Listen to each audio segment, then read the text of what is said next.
Hello बच्चों, let's study dark reaction. Dark reaction.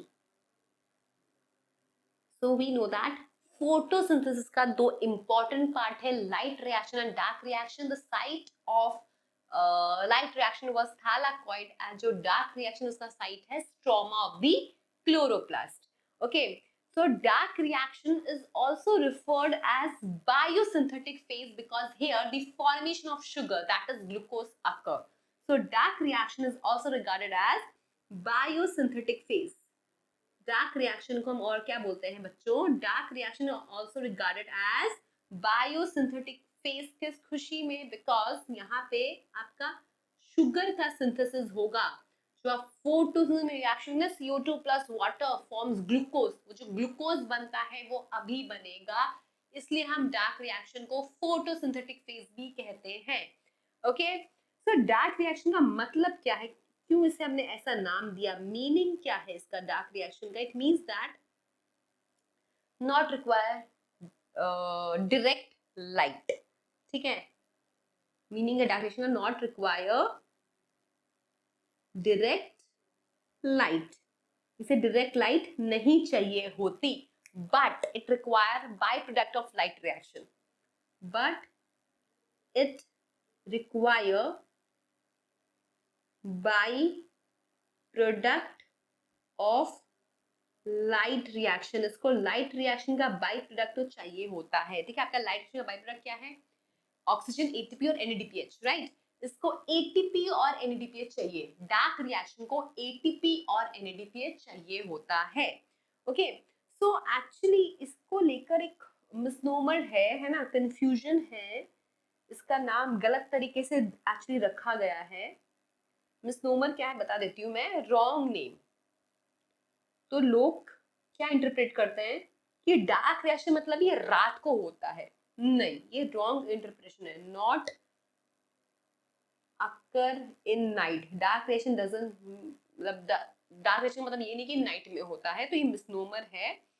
तो हम why it is called dark reaction. फिर हम इसे क्यों डार्क रिएक्शन बोल रहे हैं? Why it is dark. Why it is dark reaction then? Why it is dark reaction? Because it not require direct light. क्योंकि because not require direct light. इसको direct light नहीं चाहिए. ठीक है, अच्छा लोकेशन की बात करते हैं. कहाँ होता है भाई? अभी मैंने आपको बोल ही दिया था स्टार्टिंग में. इसका लोकेशन है स्ट्रोमा ऑफ द क्लोरोप्लास्ट. तो लोकेशन क्या है बेटा? Stroma of the chloroplast. क्यों स्ट्रोमा में ही हो रहा है? बिकॉज इसका जो मेन एंजाइम है, जो ये काम करने वाला है, रुबिस्को, वो कहाँ पे प्रेजेंट है? Rubisco is present in stroma. And you know this is the most abundant protein in nature. याद कर लो, the most abundant protein in the biosphere. The most abundant protein in the biosphere is Rubisco. Rubisco जो है सबसे ज्यादा abundant protein है पूरे biosphere में. ठीक है, कहाँ है ये? स्ट्रोमा में. एंड ये Rubisco किसमें इन्वॉल्व है? Rubisco इन्वॉल्व है in the process of sugar synthesis, right? Okay. अब देखते हैं इसकी डिस्कवरी किसने करी है ना, कैसे हुई इसकी डिस्कवरी. तो इसकी डिस्कवरी करने वाले हैं कैल्विन. कैल्विन ने किया, इसलिए हम इसको कैल्विन साइकिल भी कहते हैं. ठीक है, डिस्कवरी किसने करी बेटा? डिस्कवरी करी कैल्विन ने, है ना. कैल्विन ने क्या यूज किया? इन्होंने, कैल्विन ने कैसे डिस्कवरी करी, क्या यूज किया कैल्विन ने? कैल्विन ने radio isotope tracer technique use किया था. रेडियो आइसोटोप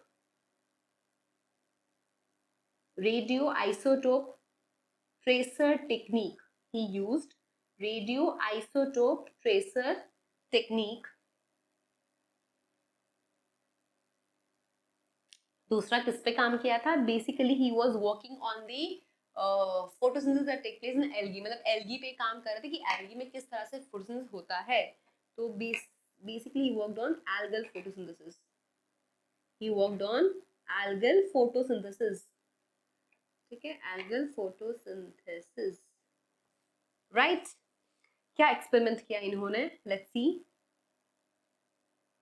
सो मैंने कहा इन्होंने रेडियो आइसोटोप टेक्निक यूज करी. रेडियो आइसोटोप, तो रेडियो एक्टिव किसको बनाया इन्होंने, CO2 को. ठीक है, तो CO2 में क्या है आपका कार्बन है, तो कार्बन 14 यूज किया. क्या यूज किया, कार्बन 14.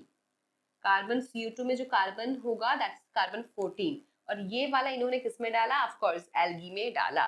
तो ही used radio isotope, heavy radio isotope है ना, CO2 को, और CO2 को इन्होंने फिर जैसे काम किया. यहाँ पे नीचे कौन था मेरे पास, एल्गी है ना, इस बीकर में कौन है, एल्गी है. ठीक है, तो ये क्या हुआ, एंटर इन डार्क रिएक्शन है ना.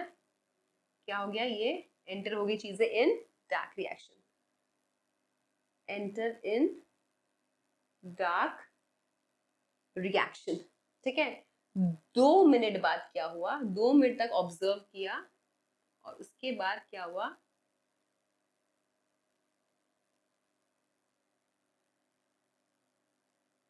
दो मिनट ऑब्जर्व किया, और फिर इन्होंने क्या किया, इन्होंने कुछ एल्गी आइसोलेट कर ली बीकर में से, और फिर उनके क्लोरोप्लास्ट को आइसोलेट करके स्टडी किया. ठीक है, तो बेसिकली जैसे ये देख रहे थे कि जब ये जो हमारा ये बीकर ए है और बीकर बी है ना. अब बीकर ए में यहाँ पे था बीकर 1 कर देती हूँ, ऐसे कर देती हूँ, बीकर 1 और बीकर 2 है ना. अब बीकर 1 में यहाँ जो एल्गी है ना बच्चों, देखो बीकर 1 में जो एल्गी, बेटा ध्यान देना, बीकर 1 में जो एल्गी है इसमें देखा जो एक एल्गी है उसको आइसोलेट किया, उसका क्लोरोप्लास्ट देखा. तो इसमें जो ABC 3 जो कंपोनेंट थे, तीनों क्या थे, तीनों कंपाउंड आइसोलेट किए, एंड सब में क्या था, नॉर्मल कार्बन था. ठीक है, किसी में रेडियो एक्टिविटी ऑब्जर्व नहीं हुई बीकर 1 में. फिर हमने जब बीकर 1 में आई मीन कैल्विन ने जब बीकर 1 में रेडियो एक्टिव आइसोटोप वाला CO2 जो है वो एंटर करने दिया, उसके बाद 2 मिनट बाद जब बीकर 2 में देखा, बीकर 2 में देखा तो A, B और C में से A में रेडियो एक्टिविटी मिली, A में रेडियो एक्टिविटी मिली, जबकि B और C में नहीं मिली. ठीक है, ये ABC कहाँ से ऑब्टेन किया, फ्रॉम एल्गी क्लोरोप्लास्ट, एल्गी का क्लोरोप्लास्ट से है ना. 3 कंपाउंड आइसोलेट किया, 3 कंपाउंड आइसोलेट किया इन्होंने. ठीक है, 3 कंपाउंड आइसोलेट किया, एंड बीकर 1 वाले केस में किसी में रेडियो एक्टिविटी नहीं थी. फिर बीकर 2 में हमें A में रेडियो एक्टिविटी मिली. फिर वापस 2 मिनट के लिए इसे छोड़ दिया एल्गी को है ना, और 2 मिनट बाद फिर वापस यहाँ से कुछ एल्गी आइसोलेट की गई, और उनमें फिर से वो ABC जो कंपोनेंट है वो स्टडी किए गए. तो इस बार उनको A और B दोनों में रेडियो एक्टिविटी मिली, यानी कि जो कंपाउंड A था उससे ही कुछ B ने बनाया, रेडियो एक्टिविटी मिली, लेकिन C में कुछ नहीं मिला. ठीक है, तो सेम यही प्रोसीजर उन्होंने आगे किया, और कुछ एल्गी को और 2 मिनट तक रखा. तब क्या हुआ, फिर जब यहां से बीकर 4 से, जब बीकर 4 से इन्होंने एल्गी आइसोलेट करी, बीकर 4 से है ना, ये है बीकर 4, इससे जब आइसोलेट किया और उस एल्गी का क्लोरोप्लास्ट निकाला एंड सब स्टडी किया, तो ABC तीनों में ही रेडियो एक्टिविटी मिली. ABC तीनों में ही क्या हुआ, रेडियो एक्टिविटी मिली. तो इससे इन्होंने क्या कंक्लूजन निकाला, क्या इन्फरेंस निकाला कैल्विन जी ने, कि भाई कुछ ऐसा है कि पहले A था, A में रेडियो मिली, अब A से वो चीज B में कन्वर्ट हुई, फिर B से वो चीज C में कन्वर्ट हुई, एंड इसका वो टाइम ड्यूरेशन था ना कि इतने वक्त तभी इन्होंने टाइम इंटरवल दिया था कि भाई बीकर A है, बीकर A में एक एल्गी में सब कंपोनेंट देखे क्लोरोप्लास्ट से आइसोलेट करके, तो ABC किसी में भी रेडियो एक्टिविटी ऑब्जर्व नहीं हुई. फिर वो CO2 रेडियो एक्टिव वाला CO2 डाला, तो उसके बाद देखा 2 मिनट बाद तो ए वाला जो कंपोनेंट है उसमें रेडियो एक्टिविटी ऑब्जर्व हुई। फिर 2 मिनट बाद देखा तो बी में भी ऑब्जर्व हुई, ए बी दोनों में ऑफ कोर्स। एंड फिर 2 मिनट और रखा तो ए बी सी तीनों में ही रेडियो एक्टिविटी क्या हुई, ऑब्जर्व हुई। इससे इन्होंने ये कंक्लूजन निकाला कि भाई ऐसा हो रहा है कि ये जो कार्बन है वो आगे पास ऑन हो रहा है। ठीक है, ये कुछ आपका क्या है, आपका ये कुछ पाथवे है ना। तो इन्होंने फिर कंक्लूजन में सबसे पहले कैल्विन जी ने क्या पता किया इस एक्सपेरिमेंट से, जो फर्स्ट प्रोडक्ट है, first product of photosynthesis, first product of photosynthesis या first product of dark reaction ज्यादा बेटर है। First product of dark reaction क्या है, first product of dark reaction क्या है, एक 3 कार्बन का ऑर्गेनिक एसिड है PGA। ठीक है, क्या है, 3 कार्बन का ऑर्गेनिक एसिड है, फॉस्फोग्लिसरिक एसिड। PGA मतलब फॉस्फोग्लिसरिक एसिड। ठीक है, it is a 3 carbon organic acid, it is a 3 carbon organic acid. ये कैल्विन जी ने पता कर लिया। और दूसरा इनको पाथवे पता चल गया, ठीक है, कि एक पाथवे है। क्या है, ये एक पाथवे है जिसमें क्या हो रहा है, जो A है वो B में कन्वर्ट हो रहा है, फिर B है वो C में कन्वर्ट हो रहा है, और फिर C वापस A में। तो इन प्लांट जो first product of dark reaction है वो 3 कार्बन का है, इसलिए इसको C3 पाथवे भी कहा गया, C3 पाथवे भी कहा गया। और क्योंकि कैल्विन ने डिस्कवर किया इसलिए हमने क्या कहा, कैल्विन साइकिल। क्योंकि कैल्विन ने डिस्कवर किया इसलिए कहा गया इसको कैल्विन साइकिल। ठीक है, बट कुछ कुछ साइंटिस्ट, जो और साइंटिस्ट थे वो भी तो काम कर रहे थे ना, तो उन्होंने क्या ऑब्जर्व किया कि कुछ प्लांट में, इन सम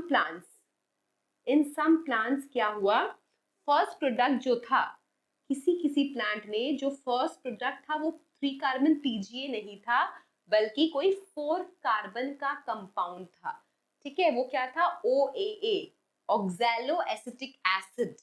क्या था वो, ऑक्सैलो एसिटिक एसिड था, which is a 4 carbon organic acid. तो फिर उन प्लांट को C4 प्लांट कहा गया, जिसमें जो फर्स्ट प्रोडक्ट है डार्क रिएक्शन का वो 4 कार्बन कंपाउंड है, तो उसको C4 प्लांट कहा गया। और जिसमें PGA है, PGA मतलब फॉस्फोग्लिसरिक एसिड, जिसमें PGA है दैट इज फॉस्फोग्लिसरिक एसिड, उसको क्या कहा गया, उसको कहा गया C3 प्लांट। उसे क्या कहा गया, उसे कहा गया C3 प्लांट। क्लियर हुआ?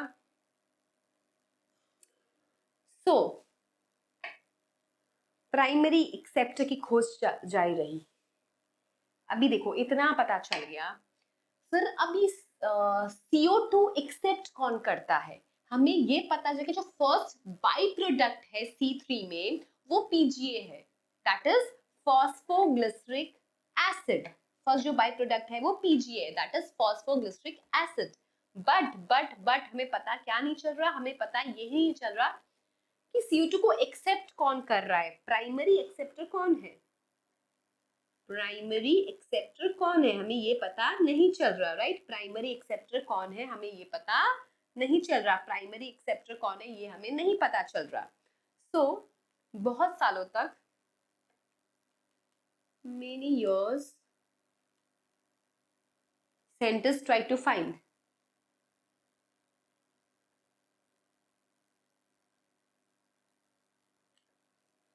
ठीक है, try to find 2 carbon primary acceptor.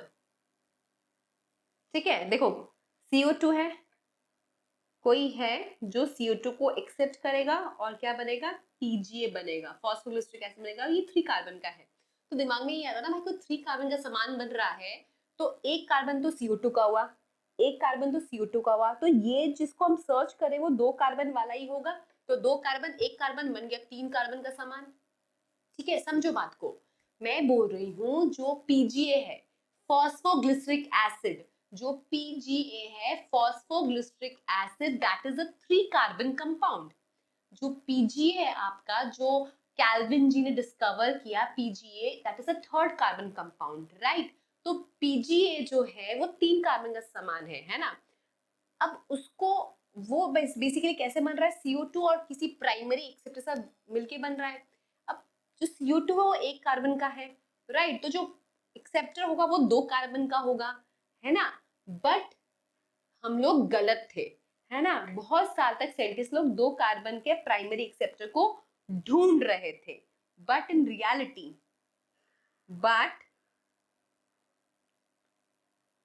In reality में क्या हुआ, बट इन रियलिटी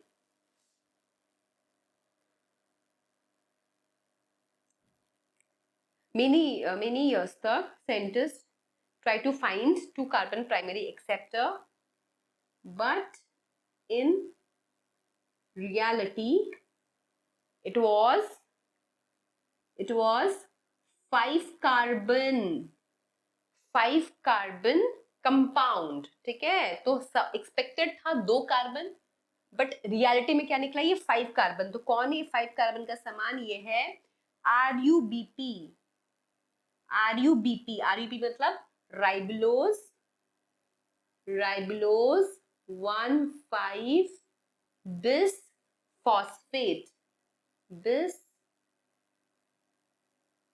फॉस्फेट। अगर नेचर देखे तो क्या है, इट इज शुगर। ये एक प्रकार का शुगर है। क्या है ये, sugar. RUBP is a sugar, ठीक है। तो आपसे कोई पूछे कि विच what is the primary acceptor in dark reaction, तो हम बोलेंगे RUBP। RUBP is the primary acceptor which is a 5 carbon sugar.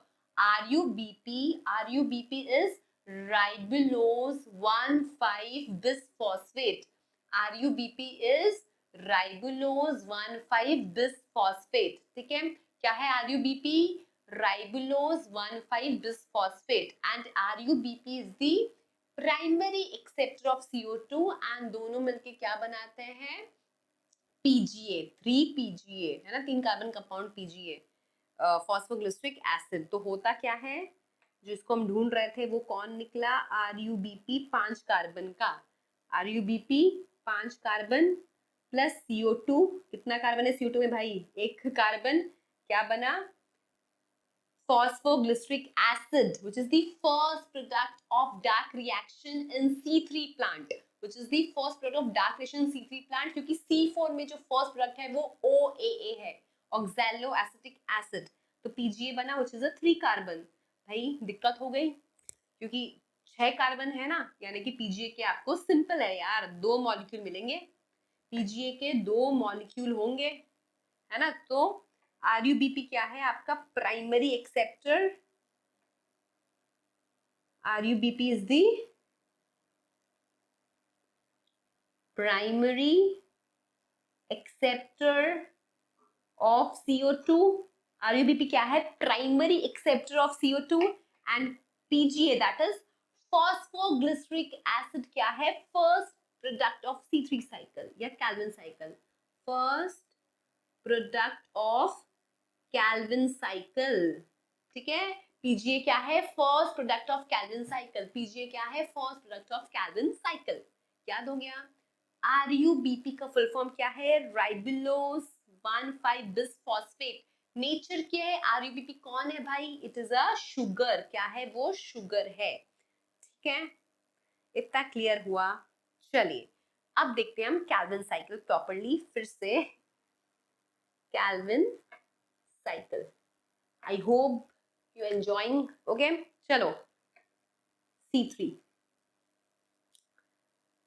3 main step है इसमें।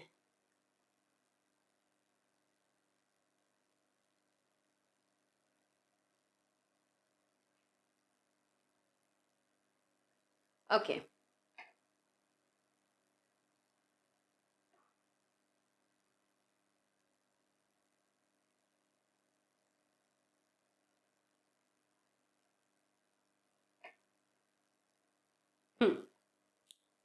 तो सबसे पहले क्या है आपका, RUBP है ना, RUBP है ribulose 1,5 bisphosphate, it is a 5 carbon compound, ठीक है। राइबुलोज लिखा है मैंने यहाँ पे बेटा, राइबुलोज 1,5 बिसफॉस्फेट RUBP, ठीक है। अब RUBP क्या होगा, बाहर से कौन आया बेटा, CO2 आया, बाहर से CO2 आया, RUBP और CO2 कंबाइन हुए, ये फर्स्ट स्टेप है आपका, दैट इज कार्बोऑक्सिलेशन, कार्बोऑक्सिलेशन, क्योंकि क्या हुआ, एडिशन ऑफ CO2, क्या हुआ, addition of CO2, hence it is known as carboxylation. तो RUBP और CO2 मिले एंड उन्होंने बना दिया 3 कार्बन का PGA, that is phosphoglyceric acid, phosphoglyceric acid क्या बन गया, PGA। PGA क्या है बेटा, 3 कार्बन का समान है, PGA क्या है, 3 कार्बन का समान है, it is the first stable product, first stable product of Calvin cycle. PGA क्या है, first stable product of Calvin cycle, PGA क्या है, first stable product of Calvin cycle. तो RUBP राइबुलोज 5 फॉस्फेट, मैंने आपको बोला ये शुगर है, राइबुलोज 5 फॉस्फेट क्या है बेटा, it is a sugar, 5 carbon का, 1 2 3 4 5, ठीक है। तो यहाँ पे क्या है, CH2 और OH, यहाँ पे O के साथ बेटा, क्योंकि फॉस्फेट ग्रुप है तो फॉस्फेट है, और it is a ketone sugar ribulose bisphosphate, तो कीटोन ग्रुप बना दिया मैंने, ये 1 2 3 4 5, ठीक है। फिर यहाँ पे क्या है, H OH OH H ribulose 1,5 bisphosphate, तो 5th कार्बन पे भी क्या है बेटा, फॉस्फेट जुड़ा हुआ है, देखो 2 फॉस्फेट, राइबुलोज 1,5, क्योंकि फर्स्ट कार्बन और 5th कार्बन दोनों पे क्या है बेटा आपका, फॉस्फेट जुड़ा हुआ है, दिख रहा है स्ट्रक्चर से, फर्स्ट कार्बन, देखिए फर्स्ट कार्बन और 5th कार्बन दोनों में फॉस्फेट जुड़ा हुआ है, फर्स्ट कार्बन और 5th कार्बन दोनों में फॉस्फेट जुड़ा हुआ है, इसलिए हम इसे बोल रहे हैं राइबुलोज 1,5 बिसफॉस्फेट। देखिए कीटोन है इसलिए ये साइन कीटोन वाला, राइट। तो बन गया फर्स्ट स्टेबल प्रोडक्ट PGA, कितने बने PGA के बेटा, 2 मॉलिक्यूल, PGA के आपको मिलेंगे 2 मॉलिक्यूल, PGA के आपको मिलेंगे 2 मॉलिक्यूल, क्लियर है इतना। अब एसिड से अगर मुझे एल्डिहाइड बनाना हो, एसिड से अगर मेरे को एल्डिहाइड बनाना हो, you know sugar are polyhydroxy aldehyde और कीटोसिस, तो अगर एसिड से मुझे एल्डिहाइड बनाना, सिंपल मैं क्या करूंगी बेटा, रिडक्शन करूंगी।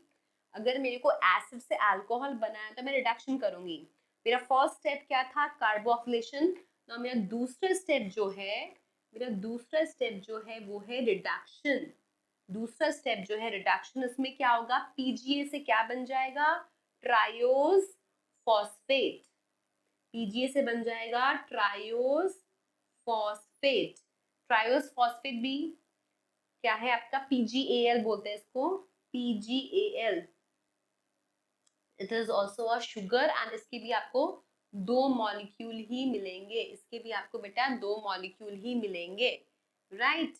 ओके, अब यहाँ ये कैसे होगा, रिडक्शन कैसे होगा, how reduction will occur, how reduction will take place। तो बच्चों मैंने आपको कहा था, बहुत बार मैंने बोला है ये चीज आपको, कि जो डार्क रिएक्शन है वो होने के लिए हमें डायरेक्ट सनलाइट तो नहीं चाहिए, but by product of light reaction हमें चाहिए। तो ऑक्सीजन तो हम लिविंग ऑर्गेनिज्म यूज कर लेगा, बचा क्या, NADPH और ATP। तो अब जब क्या होगा, एसिड का रिडक्शन होगा इन PGAL, तब क्या होगा आपका NADH यूज आ जाएगा, ठीक है। तो यहाँ पे 2N, क्योंकि 2 मॉलिक्यूल है ना, PGA के 2 मॉलिक्यूल है तो आपको 2 NADPH चाहिए, और क्या बन जाएगा, 2 NADP बन जाएगा, NADP प्लस बन जाएगा, और ये जो हाइड्रोजन है वो यहाँ पे रिडक्शन प्रोसेस में यूज हो जाएगा, साथ ही साथ बेटा यहाँ पे एनर्जी भी खर्च होगी, कितनी, क्योंकि 2 मॉलिक्यूल है तो ऑफकोर्स 2 एटीपी और बन जाएगा 2 एडीपी, राइट। अब क्या होगा बेटा, रीजनरेशन, थर्ड स्टेप होगा आपका regeneration. First carboxylation, see there are 3 main steps of Calvin cycle, one is carboxylation, दूसरा is reduction, and third one is regeneration of RUBP, regeneration of RUBP। तो बेटा यहाँ पे PGL बना, ठीक है, PGL बना, ओके समझ में आ रहा है, PGAL बन गया। अब क्या होगा, PGAL जो है इसके कितने हैं, 2 मॉलिक्यूल है, राइट। तो यहाँ पे basically total we have 6 carbon, total we have 6 carbon, and यहाँ पे क्या होगा, ये जो we have there 6 carbon, PGAL के 2 molecule, so total we have 6 carbon, है ना। अब 6 कार्बन में से 5 कार्बन जो है वो RUBP बना लेंगे, और 1 कार्बन जो है वो यहाँ बचेगा, 1 कार्बन विल रिमेनिंग। 5 कार्बन क्या होगा, 5 कार्बन यहाँ पे RUBP बना लेंगे, एंड रीजनरेशन में भी बेटा क्या होगा, ATP का खर्च होगा, रीजनरेशन में भी आपका ATP का खर्च होगा, इस प्रोसेस में भी आपका ATP का खर्च होगा, ठीक है। ATP से ADP बनेगा, ATP एनर्जी इसमें भी चाहिए, समझ में आ रहा है, एनर्जी इस प्रोसेस में भी चाहिए। तो अब ये एक कार्बन से तो ग्लूकोज बन नहीं सकता, है ना। ग्लूकोज ये एक्चुअली बेसिकली काम करेगा ग्लूकोज बनाने में, एंड फिर ग्लूकोज जो है वो स्टोर होगा स्टार्च के फॉर्म में, बट ट्रांसपोर्ट होगा, स्टोर होगा स्टार्च के फॉर्म में, एंड ट्रांसपोर्ट होगा सुक्रोज के फॉर्म में। ट्रांसपोर्ट किस फॉर्म में होता है, sugar in the form of sucrose, right. पर ये तो एक ही कार्बन है, तो एक्चुअली होता क्या है, ये साइकिल पूरे 6 बार चलेगी। 6 बार चलने पे क्या होगा, यहाँ पे एक कार्बन की जगह 6 कार्बन होगा। ये साइकिल पूरे 6 बार चलेगी, तो 6 बार चलेगी तो क्या होगा बेटा, 6 बार चलेगी तो क्या होगा, 6 बार चलने पे you'll have 6 कार्बन यहाँ पे, और 6 कार्बन से फिर क्या बन गया आपका ग्लूकोज, C6H12O6, ठीक है। अभी देखो, पहले फिर से मैं आपको शॉर्ट में बता देती हूँ, ये कैल्विन साइकिल, RUBP और CO2 कंबाइन हुए, क्या बन गया, PGA, फर्स्ट स्टेबल प्रोडक्ट, है ना, फॉस्फोग्लिसरिक एसिड के 2 मॉलिक्यूल। अब यहाँ पे क्या होता है, रिडक्शन होता है ना, तो PGA से बनता है PGAL। अगर आप ये देखो तो ये ग्लाइकोलिसिस का उल्टा है, तो इसे कितने बुकों में आपको मिलेगा, ग्लाइकोलिटिक रिवर्सल, क्योंकि ग्लाइकोलिसिस का उल्टा प्रोसेस है, ओके। तो ग्लाइकोलिसिस में क्या होता है कि आप ग्लूकोज को तोड़ रहे हो, उल्टा क्यों है, रीजन समझ में आ रहा है, बिकॉज़ इन ग्लाइकोलिसिस आप ग्लूकोज को तोड़ रहे हो तो get CO2 to get basically pyruvic acid, और फिर वो क्रैब साइकिल चलेगा बेसिकली, है ना। तो ग्लूकोज को तोड़ने का काम चल रहा है वहां पे, यहाँ पे हम ग्लूकोज बनाने का काम कर रहे हैं, तो इसलिए ये वाला जो फेस है रिडक्शन वाला, इट इज ग्लाइकोलिटिक रिवर्सल। अभी जो आपका ट्राइओस फॉस्फेट बना PGAL के 2 मॉलिक्यूल, तो बेसिकली बेटा यहाँ पे क्या होता है, हेयर लाइक बहुत सेवरल स्टेप्स है ना, इसमें बहुत सारे स्टेप्स है, बहुत सारे कंपाउंड्स बनते हैं, बट उतना डिटेल में हमें नहीं जाना, हम सीधा कर रहे हैं रीजनरेशन, हम सीधा क्या कर रहे हैं, हम सीधा रीजनरेशन कर रहे हैं, ठीक है। क्योंकि इसमें PGAL होता है, एक ढाप होता है, डाइहाइड्रोक्सी एसीटोन फॉस्फेट, फिर ये दोनों कॉम्बिनेशन से बहुत कुछ बनता है, फ्रक्टोज बनता है, जाइलोज बनता है, सूडोहैप्लोज बनता है, वो सब हमें नहीं करना है। आपको सिर्फ इतना याद रखना है कि PGAL जो है टोटल इट हैज 6 कार्बन। अब 2 मॉलिक्यूल हुआ ना 3 के, तो टोटल 6 कार्बन है। अब इस 6 कार्बन में से जो 5 कार्बन है वो हम यूज कर लेंगे in the regeneration of RUBP, because RUBP is the primary acceptor of CO2। RUBP जो है वो CO2 का प्राइमरी एक्सेप्टर है, ठीक है। तो 5 कार्बन का है, तो 6 कार्बन में से 5 कार्बन चले गए रीजनरेशन ऑफ RUBP में, बचा 1 कार्बन, तो अब 1 कार्बन से कुछ हो नहीं सकता, यानी कि ये जो साइकिल है वो 5 बार और चलेगी, टोटल हेयर, आपको पता है आप जब भी फोटोसिंथेसिस का रिएक्शन लिखते हैं, आप लिखते हैं हमेशा 6CO2, आप हमेशा लिखते हैं 6CO2। रीजन समझ में आया? क्योंकि जब 6 CO2 आएंगे तभी एक मॉलिक्यूल ऑफ ग्लूकोज बनेगा, यानी कि ये 6 बार जब साइकिल चलेगी तब एक मॉलिक्यूल ऑफ ग्लूकोज जो है वो बनेगा। ये रीजन है हम यहाँ पे हमेशा 6CO2 लिखते हैं। क्लियर हुआ? फिर से पहला step carboxylation. Here we have 3 steps: carboxylation, reduction and regeneration. पहला स्टेप कार्बोक्सिलेशन, ठीक है। कार्बोक्सिलेशन में क्या हुआ? RUBP, राइबुलोज 1,5 बिसफॉस्फेट, स्ट्रक्चर बताया मैंने आपको शुगर का, प्लस CO2 क्या बना दिया? PGA, जो कि कितना कार्बन का है? 3 कार्बन का समान है।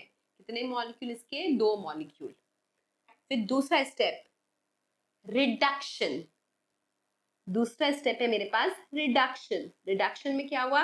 रिडक्शन में क्या हुआ? PGA, phosphoglyceric acid, phosphoglyceric acid को हमने कन्वर्ट किया शुगर में, है ना, ट्रायोस फॉस्फेट हमने कन्वर्ट किया शुगर में, किसकी मदद से? रिडक्शन करके। तो यहाँ पे मैंने by product of light reaction NADPH और ATP दोनों को यूज किया, क्योंकि 2 मॉलिक्यूल है इसके लिए, तो मेरे को मिल गया शुगर, ट्रायोस फॉस्फेट शुगर है 3 कार्बन का, तो 2 मॉलिक्यूल।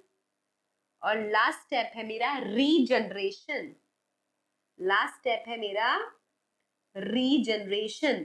तो रीजनरेशन में क्या होगा? आपकी ये जो 2 मॉलिक्यूल है ट्रायोस फॉस्फेट के, वो लोग क्या करेंगे? वो लोग जो आपके 2 मॉलिक्यूल है ट्रायोस फॉस्फेट के, आपके जो 2 मॉलिक्यूल है किसके? ट्रायोस फॉस्फेट के, वो क्या करेंगे? वो 5 कार्बन से तो RUBP बना देंगे, और जो 1 कार्बन है उससे फिर फर्दर आपका ग्लूकोज का बनेगा।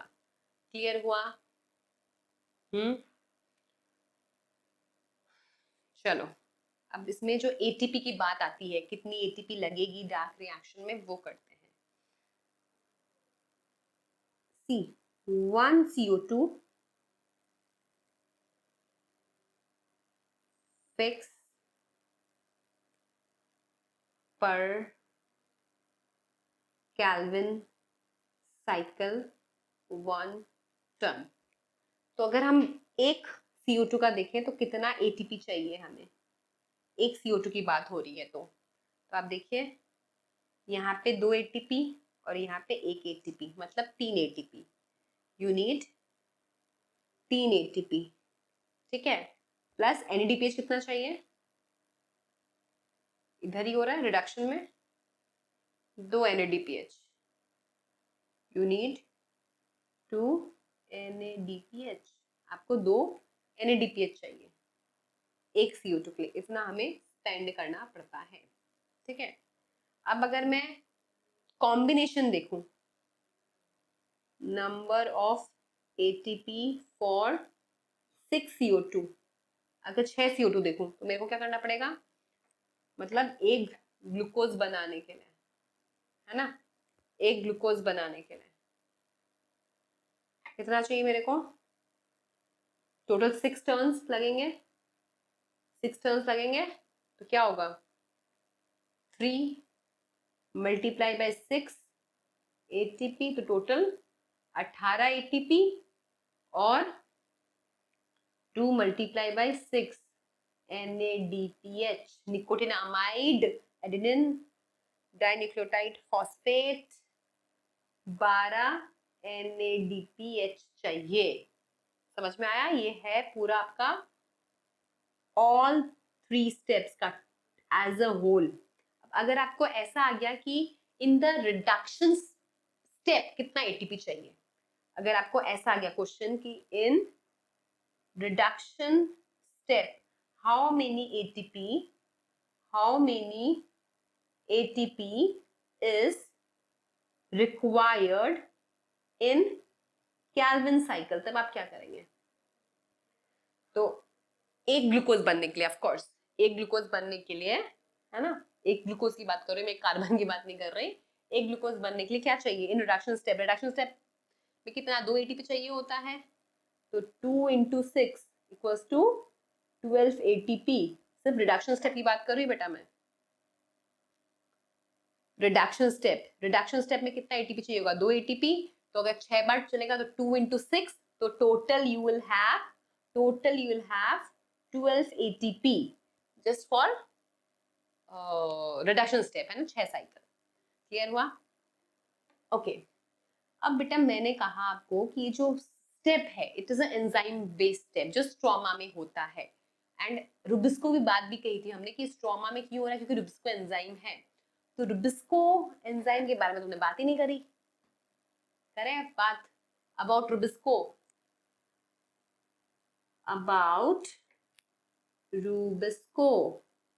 Ribulose bisphosphate carboxylase, ribulose 1,5 bisphosphate carboxylase, है ना, आरयूबीपी। तो कहाँ पे है ये? लोकेशन क्या है इसका? लोकेशन है इसका स्ट्रोमा। लोकेशन है इसका स्ट्रोमा ऑफ क्लोरोप्लास्ट। लोकेशन है इसका स्ट्रोमा ऑफ क्लोरोप्लास्ट। रुबिस्को का लोकेशन क्या है? Stroma of chloroplast. तो ये कब चाहिए होता है हमें आरयूबीपी? रुबिस्को एंजाइम कब चाहिए होता है हमें? सोचिए, when we need this enzyme Rubisco. ये जो आपका फर्स्ट स्टेप है इसमें आपको चाहिए रुबिस्को बेटा। आरयूबीपी प्लस CO2 ये होता है in the presence of enzyme rubisco. ये जो फर्स्ट स्टेप है आपका, it will occur in the presence of enzyme rubisco. RUBP plus CO2 in the presence of rubisco form PGA। ठीक है, आरयूबीपी प्लस CO2, समझ रहे हो? RUBP plus CO2 in the presence of enzyme rubisco ये काम करेगा। सोचो कितना इंपॉर्टेंट एंजाइम है रुबिस्को। रुबिस्को नहीं होता तो कुछ नहीं होता। तो रुबिस्को क्या करता है, समझ में आया? रुबिस्को क्या करता है? RUBP plus CO2 forms PGA in the presence of Rubisco. ठीक है, तो स्ट्रोमा इसमें क्लोरोप्लास्ट में लोकेटेड है। रुबिस्को का काम कहाँ है? रुबिस्को का काम है आरयूबीपी प्लस CO2 में, राइट? ओके, पर एक गजब की बात क्या है इसके साथ, इसकी एफिनिटी जो है वो टुवर्ड्स दोनों तरफ है। टुवर्ड्स CO2 भी है, टुवर्ड्स O2 भी है। तभी क्या है?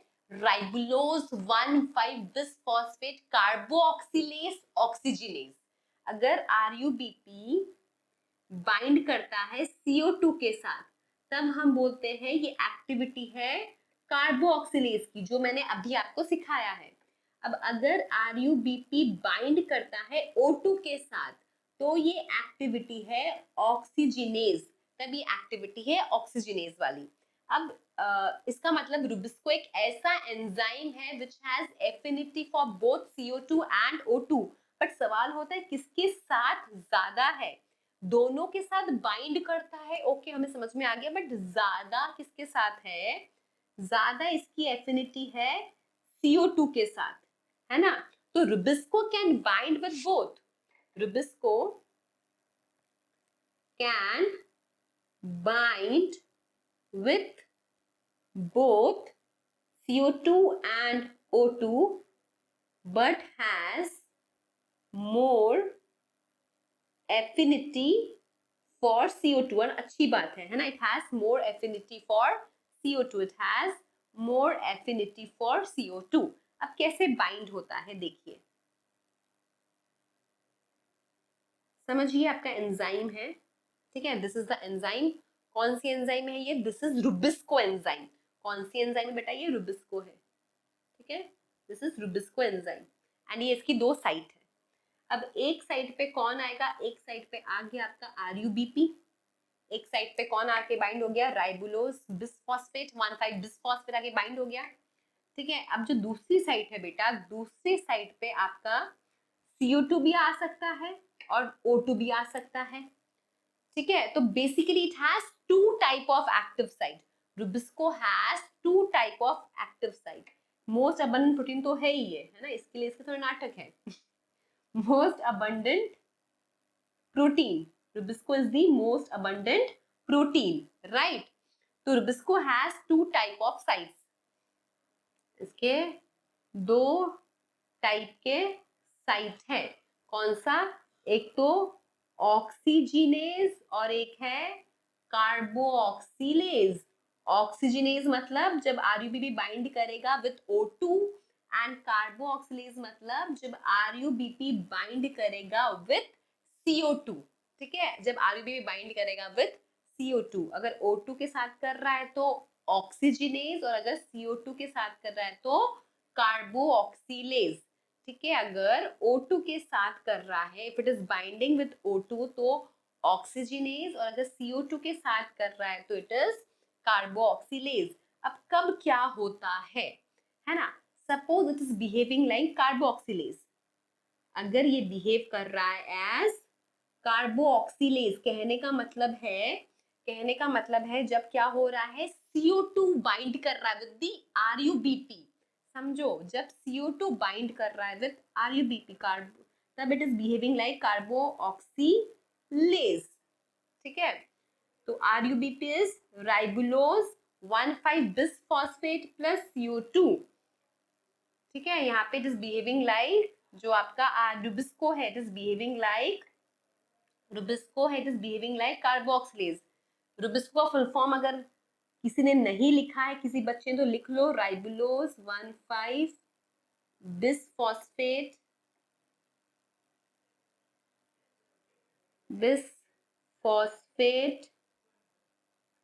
कार्बोऑक्सीलेज ऑक्सीजिनेज. ठीक है, लिख लीजिएगा किसी ने नहीं लिखा है तो. Okay, RUBP plus CO2 in the presence of Rubisco, मतलब जब कार्बोऑक्सीलेज से काम कर रहा है ये, तो क्या बनेगा आपका? PGA बनेगा, है ना? कितना? 2 मॉलिक्यूल. ठीक है, 3 कार्बन का 2 मॉलिक्यूल बन जाएगा. बट जब RUBP काम कर रहा है ऑक्सीजिनेज, when RUBP is working as oxygenase, जब RUBP आपका काम कर रहा है as oxygenase, ठीक है, तब क्या बनेगा? तब बनेगा आपका एक तो PGA बनेगा, है ना, 3 कार्बन का, प्लस प्लस प्लस प्लस यहाँ पे बनेगा बेटा, देखो समझो, RUBP कितने कार्बन का है? 5 कार्बन का है. CO2 कितने कार्बन का है? 1 कार्बन का है. तो PGA 3 कार्बन के 2 मॉलिक्यूल बन गए, हो गया. RUBP 5 कार्बन का है, ऑक्सीजन के पास तो भाई कार्बन है नहीं, तो PGA बन गया 3 कार्बन का. अब यहाँ पे बनेगा एक 2 कार्बन का समान.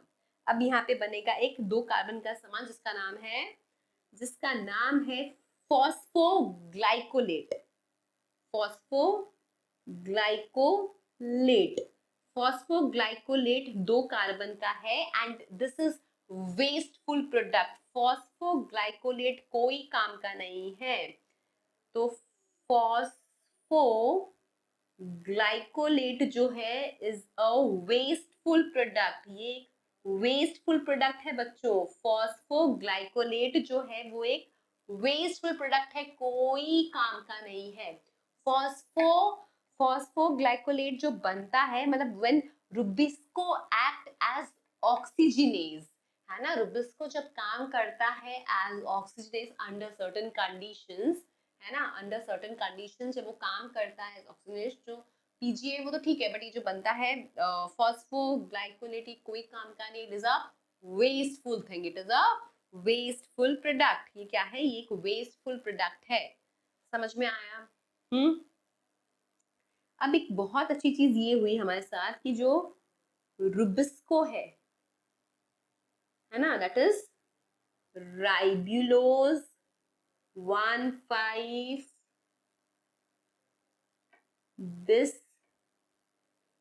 बिसफॉस्फेट कार्बोऑक्सीलेज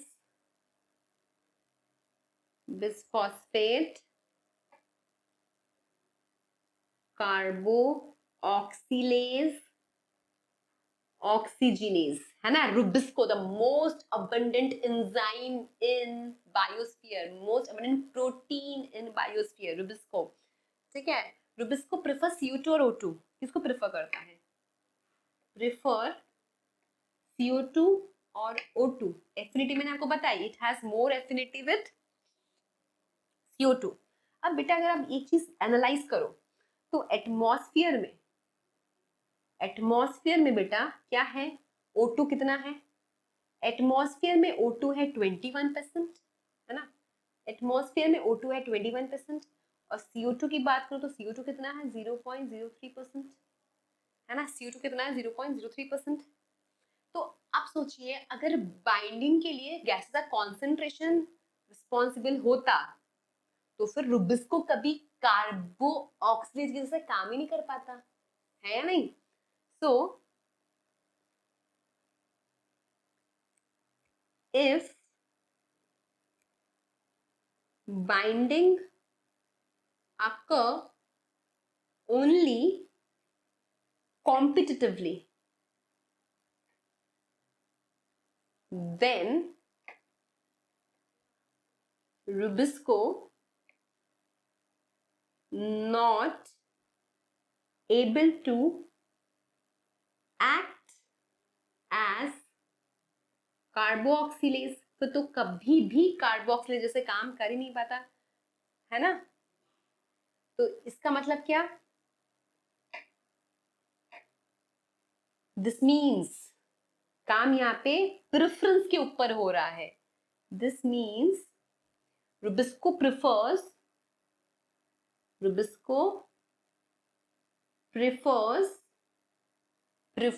CO2, बस सिर्फ अंडर सर्टेन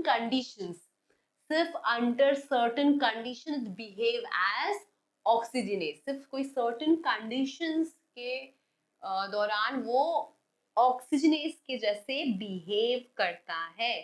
ठीक है, so this is all about the most abundant enzyme in the biosphere, Rubisco, जो इन्वॉल्व किसमें है? जो इन्वॉल्व है आपके कैल्विन साइकिल में। ठीक है, जो इन्वॉल्व है आपके कैल्विन साइकिल में, है ना। RUBP कंबाइन होता है CO2 के साथ, RUBP कंबाइन होता है बेटा, RUBP कंबाइन होता है CO2 के साथ इन the presence of enzyme Rubisco. RUBP combine होता है CO2 के साथ इन the presence of enzyme Rubisco to form PGA, that is phosphoglyceric acid, which is a 3-carbon molecule, and it is the first stable product of Calvin cycle. समझ में आ गया? So this is all about your Calvin cycle. Do read this from textbook, है ना। एक बार NCERT से properly इस topic को read करिए, है ना। कुछ डाउट होता है वापस वीडियो रिपीट करके देखिए। ये देखने के बाद NCERT पढ़ने के बाद फिर आप वीडियो देखेंगे तो आपको बहुत चीजें क्लियर होगी, एंड उसके बाद फिर आप क्वेश्चंस लगाना इस टॉपिक के, है ना। क्योंकि अगर आप फर्स्ट टाइम ये पढ़े हो तो थोड़ा आपको हो सकता है ये सब नाम रिकॉल करने में दिक्कत हो। तो ये वीडियो देखने के बाद NCERT रीड करिए, फिर वापस ये वीडियो देखिए, एकदम आपको याद हो जाएगा, and then solve the MCQs of this topic. Okay, so this is all about Calvin cycle. Thank you.